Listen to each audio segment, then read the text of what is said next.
I received a message from my husband Daniel on a gloomy Saturday afternoon. Honey, I caught 3 fish today. The quiet really helps clear my mind. Attached was a photo, but not of him by a wild lake or deep in the woods as he said. Instead, my phone screen showed him lounging comfortably at a beachfront bar, his arm draped around a young woman with golden blonde hair. Behind them stretched the clear blue ocean and rows of sun loungers. The timestamp on the photo read just 2 minutes ago. That's wonderful, darling. I'm so glad you're finding peace in nature, I replied, my fingers tapping calmly on the screen, though inside it felt like a volcano ready to erupt. Did Daniel think I was stupid? Did he really believe I wouldn't notice such obvious signs? My name is Grace Walker, and until 10 minutes ago I thought I had a happy marriage. But then my colleague Emily rushed into my office, her blue eyes filled with concern. You need to see this, she said, pulling up Brittany Summers' Facebook page in front of me. There, in plain view, was Daniel, the husband with whom I had built a life over the past 10 years. He was supposed to be on a camping trip to relieve work stress, yet he was clearly enjoying a luxurious vacation at a resort with his young secretary. Each photo appeared like a dagger piercing my heart. Them holding hands on sunset walks, sharing romantic candlelit dinners and embracing by the pool. Beneath each image were sickeningly sweet captions, "Finally with my true love" and "No more hiding." Their carelessness was almost a cruel joke. Did Daniel honestly believe he could deceive me without leaving a trace? Oh my God, Grace, I'm so sorry, Emily whispered, her hand gently resting on mine. What are you going to do? I closed my laptop slowly, keeping my composure. Years as a lawyer had trained me to maintain a steady demeanor in any situation. Daniel had no idea that his web of lies was unraveling because his mistress couldn't resist flaunting their secret getaway on social media. He also didn't realize that while he was sipping cocktails by the sea, I already held everything I needed to destroy his world. First, I said, pulling my lawyer's notebook out of the drawer, I'm going to text my darling husband and ask if the fish are big. I crafted another message. Miss you so much, can't wait to hear all about your wilderness adventures. Emily watched me, confusion evident on her face. Aren't you going to confront him right away? I only gave a faint smile. In every case I had handled, I had learned that the element of surprise was the most powerful weapon.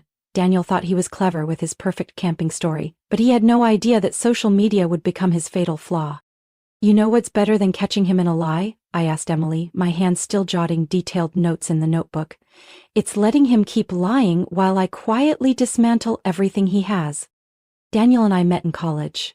Back then he was a confident, charming guy who seemed to share my ambitions.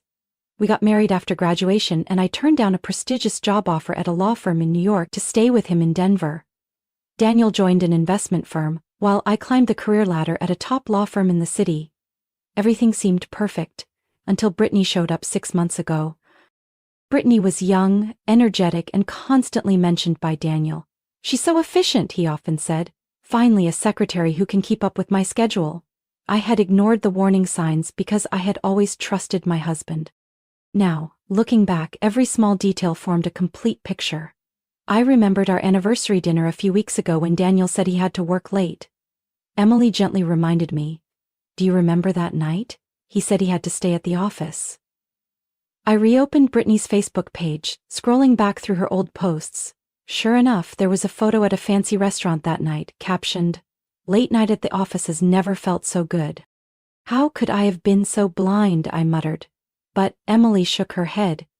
You weren't blind, Grace, you were trusting. There's a big difference. I checked our joint bank account. Not only were there charges for the vacation, but also many other suspicious transactions. First-class plane tickets, reservations at luxury hotels, and even expensive gifts I had never received. My heart nearly stopped when I discovered something even more alarming. Daniel had transferred over $75,000 into a private account I had no idea existed. He's planning to leave you, Emily whispered, as if saying it too loudly would make the truth unbearable. It wasn't just an affair. Daniel had crafted a perfect script to leave me with a broken heart and perhaps even a mountain of debt. But I wouldn't let that happen. I wasn't the kind of person to quietly accept defeat. If he thought I would just sit back and let him hurt me, then Daniel had chosen the wrong person. I stood up, the pain in my heart hardening into resolve. I need your help, I told Emily. Can you cover my meetings for the rest of the week? Of course, she nodded without hesitation. What are you going to do? I smiled, my eyes glinting with a cold light. I'm going to make Daniel wish he had never thought about lying to me. The next morning I woke up with the mindset of a lawyer preparing for the biggest battle of my life. I wore my favorite dark blue suit, tied my brown hair into a neat ponytail, and applied a touch of neutral lipstick. I needed to look both professional and powerful. The first step of my plan was to protect my assets. I went to the bank as soon as they opened, bringing all the necessary documents. The branch manager, Mr. Miller, recognized me from the legal work I had handled for them in the past. He politely invited me into his office, his eyes showing genuine concern. Grace, it's so good to see you. What can I help you with today? He asked. I suspect my husband is making unauthorized transactions from our joint account. I want to freeze all accounts and transfer my personal assets into a new, more secure account, I said, sliding the account statements and evidence of suspicious transfers in front of him. Mr. Miller reviewed the documents, his expression shifting from casual to serious. I understand.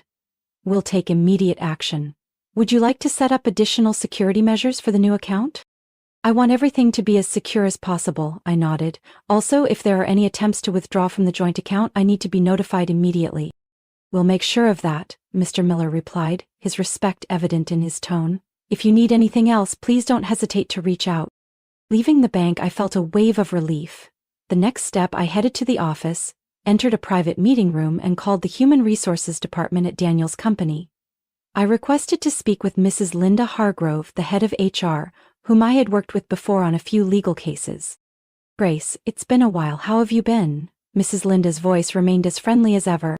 I'm good, thank you, Linda. I'm calling today about a personal matter involving Daniel and his secretary, Brittany Summers. There was a brief silence on the other end, then her voice turned serious. Go on. I have evidence showing they're violating company policy regarding relationships between supervisors and subordinates. Brittany's social media posts make it quite clear. I sent the necessary documents via email, including screenshots and posts from Brittany. Mrs. Linda let out a heavy sigh. We'll need to investigate this immediately. If this is true, it could severely impact the company. I understand and hope the company will take appropriate action, I said, keeping my voice calm but firm. That afternoon I called a professional locksmith and requested all the locks in the house be changed. Daniel always believed he had control over everything, but he never paid attention to details like who managed the security system or who had the authority to call for repairs. While the locksmith worked, I began packing up Daniel's belongings. Each expensive suit, each polished shoe, everything went into black trash bags, neatly and coldly. When everything was done, I dragged the bags to the porch, lining them up next to a small sign, "Free Stuff." I snapped a photo and sent it to Daniel with a message, "Hope your camping trip is wonderful." Not even 5 minutes later, my phone rang. Daniel's number flashed on the screen, but I didn't answer. Instead, I texted back. The forest signal seems strong, huh? Where are you, the campsite or the beachfront resort? Right then, a call came in from an unknown number. I hesitated but eventually picked up. Is this Grace Walker? The voice was female, soft but anxious. Yes, this is Grace. Who is this? I'm Sarah. I used to room with Brittany. I need to talk to you. About Daniel and Brittany. My heart pounded. Go ahead. They're not just cheating on you, they're also involved in a series of scams and blackmail schemes. Brittany has done this before with other people. They target wealthy executives, create compromising situations, and then threaten to expose everything, unless they are paid off. I sank into my chair. Are you sure? Do you have proof? I do. When Brittany moved out, she left behind some documents and old messages. I didn't want to be involved in this, but I can't stay silent knowing the truth. I noted down Sarah's address and arranged to meet her the next morning. Before hanging up, she added a detail that sent a chill down my spine. Daniel has done this before. Brittany said he was very good at covering his tracks, but this time she actually fell for him, which is why everything came out like this. I sat still in my office, my mind racing. If what Sarah said was true, Daniel wasn't just betraying me. He was involved in something far more serious. I knew I had to act immediately, but this time I would do everything my way. ensuring he had no way out. I reopened my notebook, adding new notes. The picture before me became increasingly clear. Daniel was not just a liar, he was a professional con artist, and I, once seen as naive and vulnerable, would be the one holding all the cards in the end. The next morning I woke up early, organizing all documents, emails, screenshots, and bank statements into a neat briefcase. I was fully prepared for the important meeting with the FBI agent, whom Emily had helped me connect with the night before. Just one introduction from a reputable lawyer like me, and the FBI immediately recognized that this was not just a simple affair, but could be the beginning of a serious federal criminal investigation. I arrived at the FBI office in Denver at 9 a.m. Agent Lisa Grant, a woman in her 40s with sharp eyes and a calm demeanor, invited me into a private meeting room. After a few polite greetings, I opened my briefcase and presented everything I had gathered. Daniel wasn't just deceiving me emotionally, I said, pushing the stack of documents toward her. He was also using money from our joint account to fund lavish trips and expensive gifts for Brittany. But more importantly, there are suspicious transactions into a private account, and I suspect he was planning to leave the country with her. Agent Grant reviewed the documents, occasionally taking notes. You've done an excellent job, Grace. These transactions are highly suspicious, and if what you say about their previous scams is true, this could be a much larger scheme. I also have information from Sarah, Brittany's former roommate. She said they had used this tactic to blackmail other executives before, but this time Brittany went off script because she genuinely fell for Daniel, I added. So we might be looking at a series of connected blackmail cases, Agent Grant nodded, her eyes gleaming with the excitement of someone close to solving a big puzzle. We will open an official investigation. Are you willing to cooperate with us? I've been ready since I received my husband's camping text, I replied, a surge of determination rising within me. That very day the FBI began monitoring Daniel's bank accounts and tracking his and Brittany's online activities. They discovered that Daniel had booked a flight to Mexico under a false name and transferred a large sum of money into a foreign account. It was clear he was preparing to flee with Brittany. 3 days later, the FBI informed me that Daniel and Brittany had attempted to leave the country through Los Angeles International Airport. However, as soon as they approached the check-in counter, federal agents appeared. Their entire plan collapsed right then and there. Brittany broke down in tears while Daniel stood frozen, his eyes filled with panic as he saw the handcuffs snapping around his wrists. I received a call from Agent Grant shortly after. We got them, Grace. Daniel never expected you to have all the evidence. He has nowhere left to run. I hung up, feeling a wave of relief wash over me. Every piece of the plan had fallen perfectly into place, and now the truth was fully exposed. The trial took place the following month. The courtroom was packed with people, from the media to financial industry professionals, all eager to witness the outcome of what had been dubbed the perfect takedown in legal circles. Daniel appeared in an orange prison jumpsuit, his face pale and gaunt. Brittany sat beside him, her eyes red and avoiding everyone's gaze. I sat in the front row next to my lawyer. As the prosecutor presented the evidence, every detail of Daniel and Brittany's scheme was laid bare before the court. From the shady financial transactions, exchanged emails, to Brittany's social media posts, everything fit together seamlessly to paint the picture of a large-scale fraud scheme. When Sarah took the stand as a witness, she recounted how Brittany had boasted about previous blackmail attempts. Each word she spoke was like a hammer blow, crushing Daniel's weak defense. Finally, the judge sentenced Daniel to 8 years in prison for fraud, embezzlement, and blackmail. Brittany received a lighter sentence of 5 years, as she had cooperated and provided additional information for the investigation.